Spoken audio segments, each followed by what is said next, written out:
We do have breaking news this morning out of Columbia County, where police are working an overnight hit and run. Now, this is off Old Evans Road and Dent Street, not too far from Washington Road and the Bobby Jones Expressway.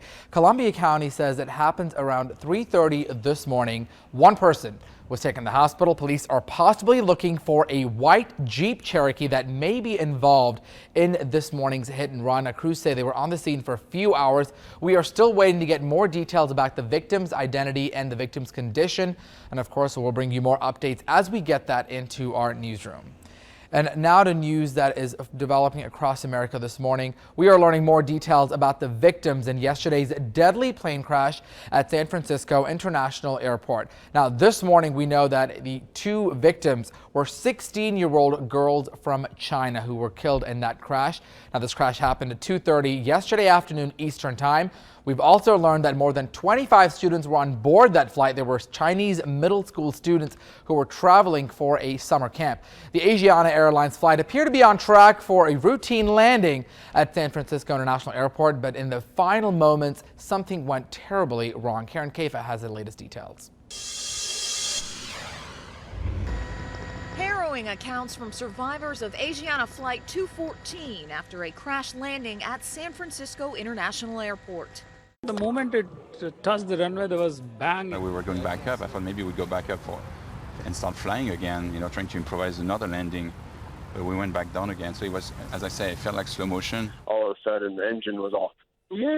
Like you sped up all kinds, like the pilot knew he was short. Instead of a routine landing, an impact that resulted in smoke and flames. Asiana 214 Heavy, San Francisco Tower. Asiana 214 Heavy, emergency vehicles are responding. We have everyone on their way. The Boeing 777 was at the very end of a 10-hour flight from Seoul, South Korea Saturday with 291 passengers and 16 crew members on board.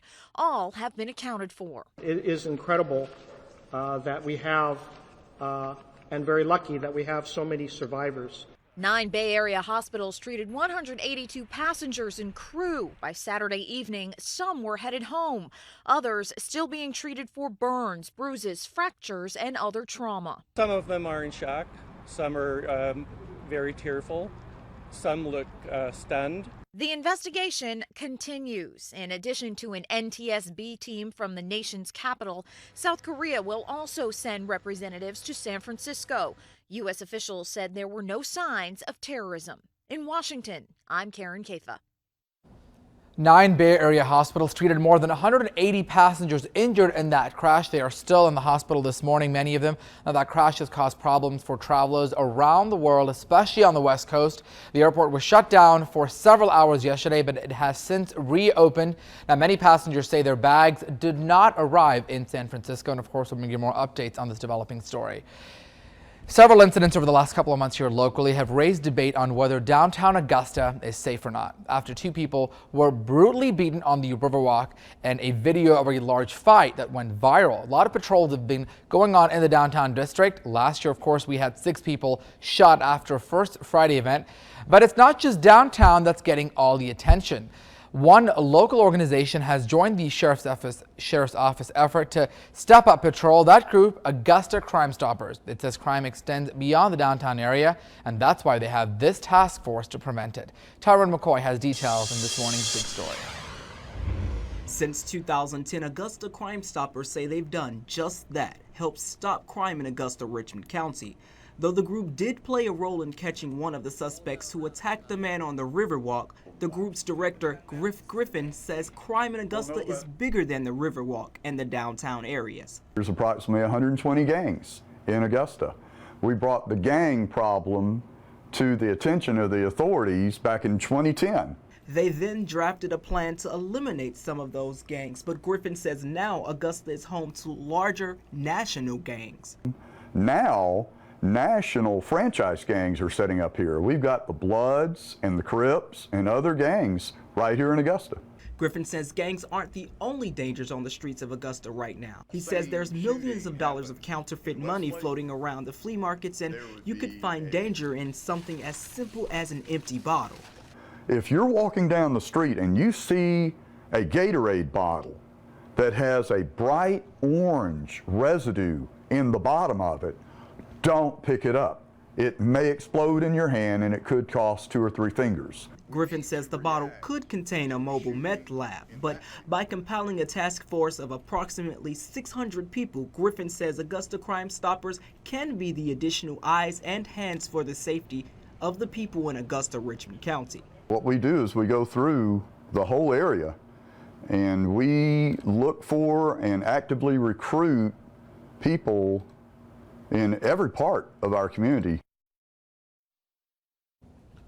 Now, locally, we've also had a lot of rain here the past few weeks. That's caused a lot of water levels to rise at the lake. So if you are headed to the lake this summer, lots of things that you need to do to keep your family safe. News Channel 6's Courtney Ellich has the story.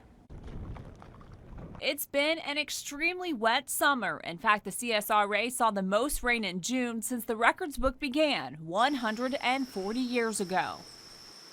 This rain is causing our lake levels to rise.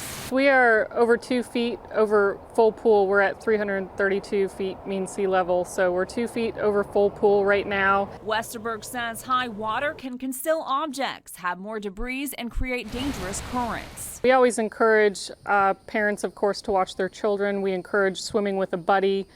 You want to take it slow when you're going into the water, step by step, but what we encourage the most is wearing a life jacket, and that way if you do encounter a drop-off, you have that life jacket as support. The Army Corps of Engineers has already responded to 2 drowning deaths this summer at Clarks Hill Lake. That's why they encourage safety. They say parents should test the area before letting their toddlers play and set an example. Swimmers that try to swim across coves, that's one of our most common causes of drownings, and the 2 we've had this year are from that, trying to swim across coves. So just keep in mind that it's always further than you think. Play it safe and don't try and swim long distances. Don't try and swim across coves. Just stay safe and stay close to shore. As for the remaining lake season, authorities are asking boaters to take extra care and follow existing speed restrictions due to the rising levels. This Thursday, the Army Corps of Engineers will test the spillway gates in case they have to let out water at Strom-Thurmond Dam. Now, this is a yearly requirement, but as of now, they may not release any water. Meteorologist Jason Nappy is in the Forecast Center with your weather. Now, Jason, we've had a lot of rain, and unfortunately, there's not any relief in sight, is there? A little bit. We're trying to probably find some silver lining here in the picture, but only a 25 to 50% chance of rain next couple of days. Right now it is 7:09 and 73 degrees currently across Augusta outside Television Park, 74 in Evans. Our temperatures are rather mild to start your Sunday morning here. 73 in McCormick, 72 in Saluda. Take a look now at our satellite and radar the past 3 hours. Just a couple of sprinkles northwest of Washington up near the lake. See that by McCormick. Other than that, it is pretty dry outside. A 25% chance of rain most of today. 84 and 86 by noon and 4 o'clock. And we'll see a wind out of the south. There's good news in the forecast, Arch. We'll try and keep that chance for rain down around 25%. We'll take that. All right, Jason, thanks for that update.